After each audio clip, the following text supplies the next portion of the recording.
ETF index mutual funds నేర్చుకుని stock మార్కెట్లో రాణించాలనుకుంటున్నారా? వెంటనే ఈ నెంబర్కి కాల్ చేయండి. నమస్తే, వెల్కమ్ టు సుమన్ టీవీ. నేను మీ సంజయ్. ఈరోజు మనతో పాటు ఉన్నారు తెలంగాణ హైకోర్టు అడ్వకేట్ కేవీ రామారావు గారు. సార్తో మాట్లాడి కొన్ని విషయాలు తెలుసుకుందాం. నమస్తే సార్. నమస్తే సంజయ్ గారు. ఎలా ఉన్నారు సార్? బాగుందండి సార్, ఈ మధ్య చూసుకుంటే ఈ విడాకుల కేసులు అనేవి ఎక్కువైపోతూ ఉన్నాయి. బయట చూసుకుంటే ప్రతి చిన్నదానికి గొడవలు పడడం, విడాకుల వరకు కోర్టు వరకు వెళ్ళడం. అయితే రీసెంట్గా పంజాబ్కి, హర్యానాకి చెందిన హైకోర్టు ఒక తీర్పుని ఇవ్వడం జరిగింది.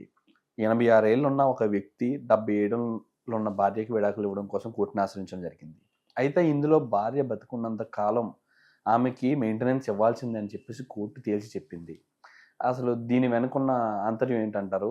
అసలు నిజంగా భార్య బతుకున్నంత కాలం భర్త విడాకులు తీసుకుంటే మెయింటెనెన్స్ చెల్లించాల్సిందేనా? అసలు ఆ కేసులో జరిగింది ఏంటి? లీగాలిటీస్ ఏంటంటారు? సంజయ్ గారు, ఇది పంజాబ్ ప్రాంతంలోని వృద్ధ దంపతుల కేసు అనొచ్చు. ఎందుకంటే చాలా ఏజ్డ్ పర్సన్స్. అతనికి వచ్చేసి 86 సంవత్సరాల వయసు, ఆమెకి 77 ఏళ్ళ వయసు. వారు విడిపోయి చానాళ్ళు అయినది. ఆమె మెయింటెనెన్స్ కోసం కేసు లోయర్ కోర్టులో, ఫ్యామిలీ కోర్టులో నడుస్తూ వచ్చింది. రీసెంట్గా కోర్టుకి అతను చెప్పిన కారణాలు ఏంటంటే, ఓకే, ఆమె మెయింటెనెన్స్ అడుగుతుంది, బాగానే ఉంది, నేను ఏజ్డ్ పర్సన్ని, నా హెల్త్ ఇష్యూ మంచిగా లేదు, నాకు వన్ సైడ్ ఒక పార్ట్ పెరాలసిస్ ఉంది, పక్షవాతంతో ఉన్నాను, నా మెడిసిన్స్ నేనే ప్రాబ్లం ఫేస్ చేస్తున్నాను, నేను మెయింటెనెన్స్ ఆమెకి ఎలా ఇవ్వగలుగుతాను?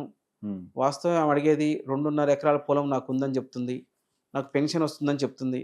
2.5 ఎకరాల పొలం కూడా నా పిల్లలకి వెళ్ళిపోయింది, నా చేతిలో లేదు, నాకు ఏదైతే పెన్షన్ వస్తుందో అది నా మందులకే సరిపోవట్లేదు, కాబట్టి నేను ఆమెకి మెయింటెనెన్స్ ఇవ్వలేనని చెప్తూ లోయర్ కోర్టులో ఆయన చెప్తూ వచ్చాడు. ఓకే. అది చివరికి పంజాబ్, హర్యానా సంబంధించి హైకోర్టుకి చేరింది.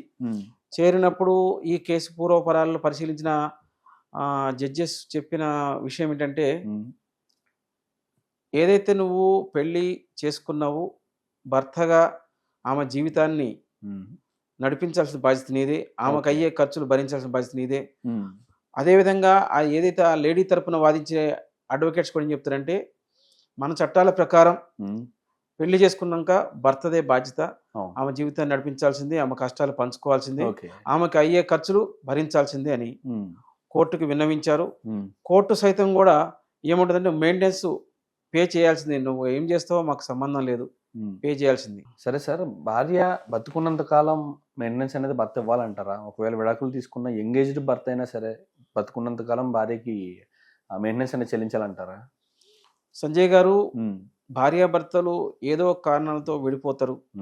విడిపోయినాక ఒకవేళ వాళ్ళకి పిల్లలు ఉంటే పిల్లల జీవితం, వాళ్ళ చదువు, వాళ్ళ పెళ్ళిళ్ళు, భర్తగా అన్ని భరించాలి. యాక్చువల్గా మన చట్టాలు ఇంకా కొత్త మోడల్గా ఏం చెప్తున్నాయి అంటే, ఇన్ కేస్ భార్య ఇంకొక పెళ్లి చేసుకుంటే భర్త ఆమెకు మెయింటెనెన్స్ ఇచ్చే అవసరం లేదు. ఓకే. పిల్లలు మేజర్లు అయ్యి ఉంటే వాళ్ళకి మెయింటెనెన్స్ ఇచ్చే పని లేదు. కాకపోతే వాళ్ళ చదువుకి, వాళ్ళ పెళ్ళిళ్ళకి అవన్నీ భర్త చూసుకోవాలి. ఓకే.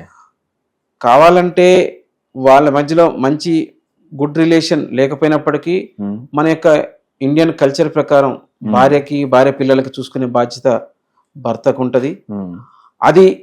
అది కంపల్సరీ ఏం కాదు. వాళ్ళకి ఆమె వేరే పెళ్లి చేసుకుంటే ఇవ్వాల్సిన అవసరం లేదు. ఇంకా ముందుకెళ్తే మన చట్టాలు ఏం చెప్తున్నాయంటే, భర్త కన్నా కూడా భార్య ఎక్కువ సంపాదన ఉంది, భర్త ఆర్థికంగా చాలా వీక్ ఉంటే అప్పుడు కూడా మెయింటెనెన్స్ భర్త ఇవ్వాల్సిన అవసరం లేదు. ఓకే. మరి ఈ కేసులో ఎందుకు అని అలాంటి తీర్పు వెలువడించి జరిగింది? భార్య బతుకున్నంత కాలం ఎందుకు మెయింటెనెన్స్ ఇవ్వమని కోర్టు చెప్తుంది అంటారు? యాక్చువల్గా ఈ కేసులో మనం చూస్తూనే వాళ్ళ ఏజ్ ఫ్యాక్టర్ 86, 77. అవును. ఈ వయసులో ఆమె పెళ్లి చేసుకునేది లేదు. అవును. ఆమెకు ఆర్థికంగా ఆమెకి జీవితం నడవకనే ఆమె కోర్టును అప్రోచ్ అయింది. ఓకే. ఉన్న ఆస్తి ఆ 2.5 ఎకరాల పొలం ఈయన దగ్గరే ఉంది, ఇతనికే పెన్షన్ వస్తుంది. కాబట్టి కంపల్సరీ ఆమెకి ఈయన హెల్త్ ఇష్యూ ఎన్నున్నా సరే ఆ భార్యని 77 ఏళ్ల వృద్ధురాలని వదిలేసే పద్ధతి భర్తది కూడా మంచిది కాదు. కాబట్టి ఛత్తీస్గఢ్ యొక్క పంజాబ్ హర్యానా హైకోర్టు తీర్పు ఇవ్వడం జరిగింది. కంపల్సరీ నువ్వు మెయింటెనెన్స్ ఇవ్వాలి. జీవితకాలం మెయింటెనెన్స్ అంటే ఇంకా జీవితం ఏముంది, దాదాపుగా 77 ఏళ్ల వయసు, ఈయనకి 85 వయసు, ఇంకెన్నాళ్ళు బతుకుతారు అనేది ఆ దేవుడిచ్చి ఇచ్చే తప్ప కంపల్సరీనా మెయింటెనెన్స్ ఇవ్వాలని కోర్టు చెప్పింది. మన యొక్క సిస్టమ్ ప్రకారం కూడా భర్తకి అంత వృద్ధురాలని చూసుకోవాల్సిన అవసరం ఉన్నది. ఈ సమాజంలో చాలామంది పెళ్ళిళ్ళు చేసుకుంటున్నారు. పెళ్ళిళ్ళు చేసుకున్నాక ఏదో ఒక సాకుతో భర్తల మీద ఏదో ఒక నెపంతో డైవర్స్కి వెళ్ళిపోతున్నారు. క్షణికావేశంలో చిన్న చిన్న గొడవలతో వెళ్ళిపోయి భర్తలను ఏ రకంగా ఇబ్బంది పెట్టాలనే క్రూరత్వంతో అనేక కేసులు వేస్తున్నారు. కోట్ల పాలు చేస్తారు.